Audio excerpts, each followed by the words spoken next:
पुण्यातील जमीन गैरव्यवहार प्रकरण गंभीर, चौकशी करून सरकारनं जनतेसमोर सत्य मांडावं. झी 24 तासच्या बातमीवर शरद पवारांची प्रतिक्रिया. कर्जबाजारी व्हायचं आणि कर्जमाफीची मागणी करायची. कर्जमाफीवरनं विखेंचं वादग्रस्त विधान. चूक लक्षात आल्यावर विखेंची सारवासारव. सिंधुदुर्गात नगरपालिका निवडणुकीसाठी दोन्ही शिवसेना एकत्र येण्याची शक्यता.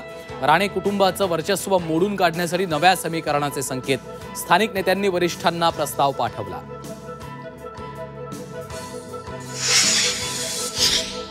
कणकवली नगरपालिकेत दोन्ही शिवसेना एकत्र आल्या. सिंधुदुर्ग रत्नागिरीत शिवसेनेसोबत संबंध तोडू. भाजप नेते नारायण राणेंचा थेट इशारा. राजन तेलींच्या मताला महत्त्व देत नसल्याचा टोला. मनोज जरांगेंच्या हत्येचा कट. आरोपी दादा गरुड कबुली देतानाचा व्हिडिओ समोर. बैठक झाल्याच्या कबुलीचा आरोपीकडनं व्हिडिओ. मनोज जरांगेंचा नार्को टेस्टच्या परवानगीकरता एसपींकडे अर्ज.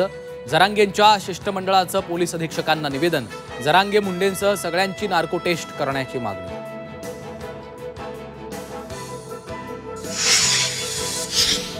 नदीत उतरलेल्या हत्तीवर फटाके फेकले. सिंधुदुर्गातील तुळसाणमधला व्हिडिओ व्हायरल. सामाजिक कार्यकर्त्यांचा आंदोलनाचा इशारा.